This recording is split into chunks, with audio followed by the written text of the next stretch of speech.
Hey guys, Ken here from the Retro Toys Escapades channel in Malaysia. Some very surprising developments in the world of retro-themed collectibles. BRAVESTARR action figures are back, but in a completely unexpected way.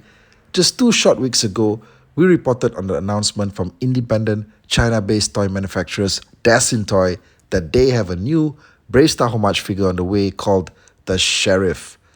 And this is coming out in an already crowded year that will also feature another BRAVESTARR homage figure from Ramen Toy titled the Marshal.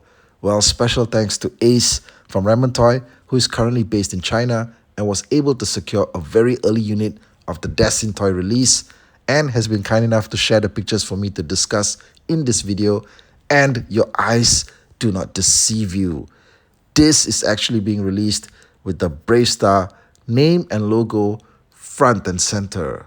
So guys, just what in the hell is going on here exactly? Is this supposed to be an officially licensed product? Well, apparently, absolutely not. Okay, but this could be one of the very few instances when unlicensed toy product is using the product's original name. I mean, can you think of any other examples? Probably Dasin's last release too, which was Popeye.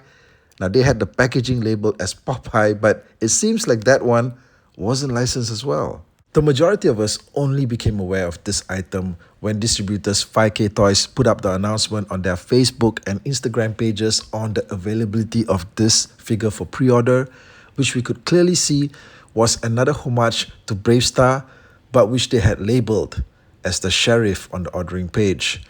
Now, with Ramen Toy's version, we had seen the new font used for their figure, which was redesigned and retitled as the Marshal. Not so with Dasin's release. There was no new official title font for their Sheriff figure, just a word that was displayed on screen, labeling it as such. But on the main promo ad page for 5K Toys, there was a BRAVESTARR logo seen in the backdrop, which was also somewhat obscured. We could not see it in its entirety, but we knew it was there. Apparently, this was to be a hint as to what the final in-hand package would be labeled as. Looking at Dasin's packaging, you'll see that the box is pretty clean and simple. There's no logos other than the product name. There's no new artwork of the character, just the name and with something that looks like crackling energy blasts all around. On the back of the box, there's no fully detailed artwork of any kind, just a nice silhouette of BRAVESTARR in action with energy beams all around. The word BRAVESTARR is in fact repeated twice here, but there's no other information, there's no product description, there's no character write-up, no cross-sell, no company logo or information of any kind, just nothing else, all right? It's just a clean spread right there. On the bottom flap of the box, there's some cautionary warnings listed, and it's always great to see that even though this is an unlicensed item, yet there's still care being taken to list out the specific areas of caution that concern the product. On the top of the box flap, we see the BRAVESTARR product name and logo again. In fact, the whole box has this listed as BRAVESTARR all over, but you won't find the Dasin Toy name or logo anywhere. And that just adds to the mysterious and secretive nature of this release. Okay, now we do have some pictures of the interior of the package as well. Thanks to Ace sending this over. And all the parts and accessories that we covered in our initial discussion video from 2 weeks ago are seen neatly displayed here. You get the multiple face portraits, the neutral laser and hand cannon, the snap-on ponytail, the multiple extra hands. But what we did not see previously is this very nice looking display stand and base. Okay, the base has the BRAVESTARR logo on it.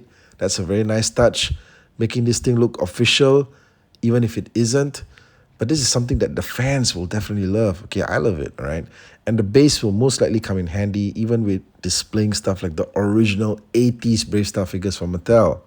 Also newly revealed is this cardboard backdrop artwork that I'm sure will be a treat for fans. And you have all of the representations of BRAVESTARR's animal powers charging straight at you. Eyes of the hawk, ears of the wolf, strength of the bear, speed of the puma. The art style looks simple and nostalgic. It fits the style of the classic animation. I do wonder if this is an original piece or was the art repurposed from somewhere else. Not really sure. Sadly, the box does not come with any credits for the designer or the art team, just nothing, right? Not even a signature. Ace has also shared a few comparison pictures of this Dassin BRAVESTARR figure with some of the other 6 to 7 inch scale figures in the market.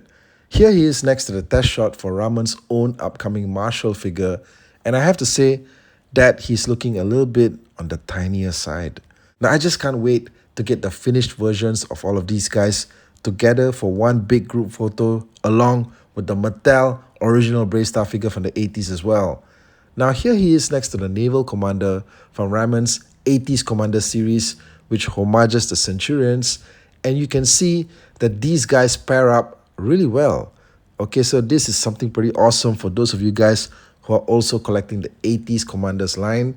Finally, here's a comparison shot with some of the other 7-inch scale lines in the market, and as you can see, the Dassin BRAVESTARR will still be coming up short once again.